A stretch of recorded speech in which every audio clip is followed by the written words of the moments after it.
So in part 4, we're going to take all those skills we just learned and combine them together and just practice them to make good. So what we're going to do is we're going to go File, in After Effects, File, Import File. We're going to find the file called Rose Petals PSD, select that. Remember, we're going to change this to Composition, retain layer sizes, create composition. I'm going to click Open. Once again, composition retain sizes, editable layer styles, and press OK. Now I'm going to double click and open this composition. Once again, down here you actually have little tabs. So there's your first project right there. There's the one that we did with your Shakespeare popping up and down. And now what we're going to do is we're going to use this composition of these rose petals to have the rose petals falling down, and then we're going to put it behind Shakespeare here so it looks all nice and pretty and romantic. But the first problem we have is our composition size is not right. So we're going to go Composition, Composition Settings, or Command K. We're going to change the width, and make sure you turn that off to 1920 and our height to 1080.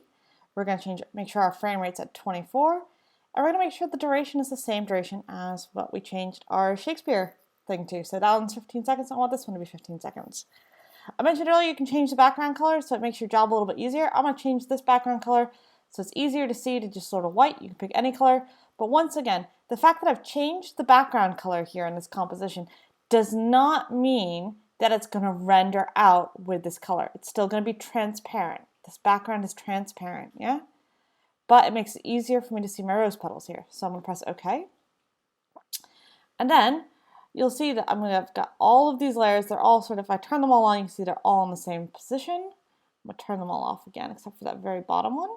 Just by clicking and dragging on the little eyeball icon, you can turn layers on and off. And on this one, I'm going to go animate its position. Now remember, you can click down there under transform and find position that way. I'm going to hide that because I'm going to do it this way. I'm just going to do its position. So it's the letter P on the keyboard. I'm going to hit the letter P. I'm going to drag it up at this beginning bit. So at the beginning of the animation, I'd like my rose petals to be up at the top here. Set my keyframe. Remember, I'm just checking that my thing's at the beginning of my composition. Setting my keyframe.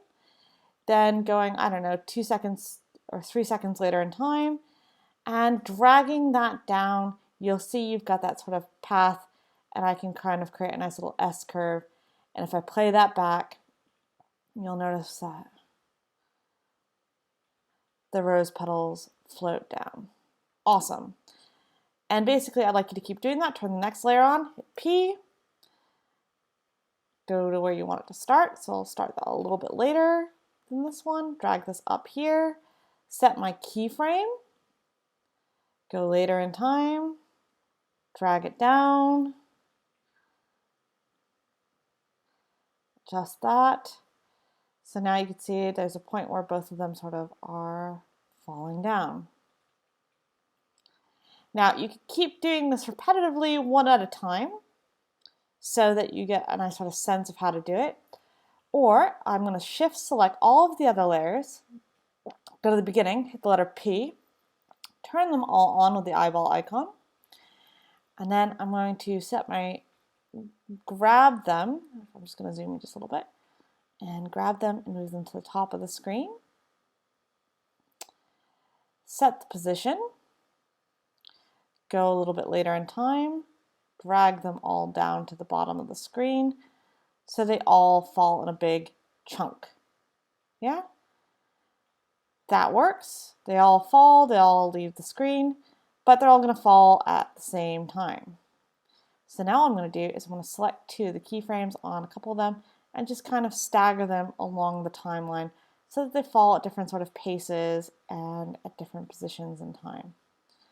So it's just another way.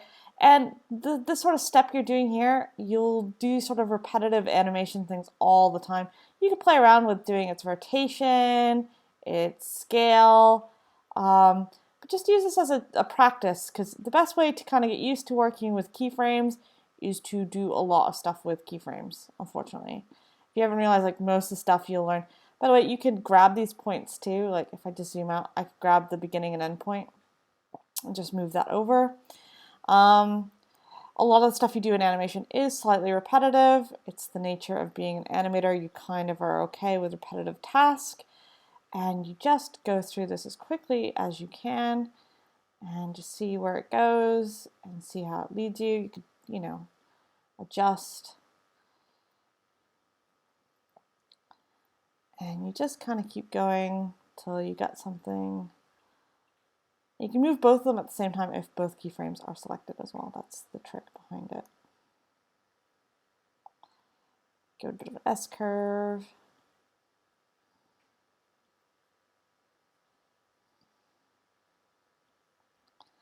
And don't worry, you notice we're only working the first 3 seconds. We're gonna adjust these keyframes in a minute and duplicate them and in the original timeline to make this little bit of work feel like a lot more work. So there are other ways of making this a little bit faster as well.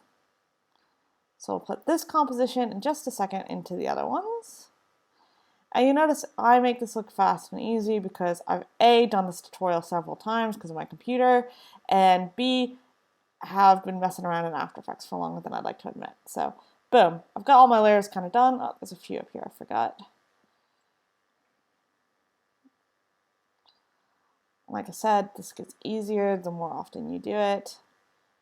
And like if you're still struggling with the pen tool and working with sort of Bezier curves, go back into Illustrator, learn that. It's your friend. It's a good skill to have. It's an important one to be able to do. So now I've got a bunch of rose petals. Boom, like that. And they all kind of fall. They all kind of end at about 4 seconds or so. So back here in my Shakespeare composition, what I can do now is over here, I can take my rose petals composition and drag this in between those 2 layers. You can see as I drag it in, there's a little blue line. I can drag it in between the 2 layers, and voila. Boom, I've got rose petals falling behind Shakespeare.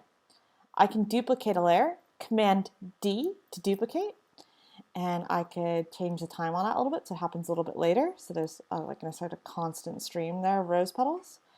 I could hit Command D again, and I could adjust the timing on that, and I could rotate that one the other way around so it fills the other side of the screen, or it's kind of mirrored, or I could adjust its position.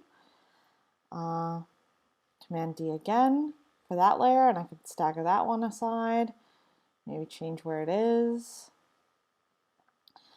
And just like that, I've created loads more rose petals without very much animation. And that's a nice sort of ability to kind of take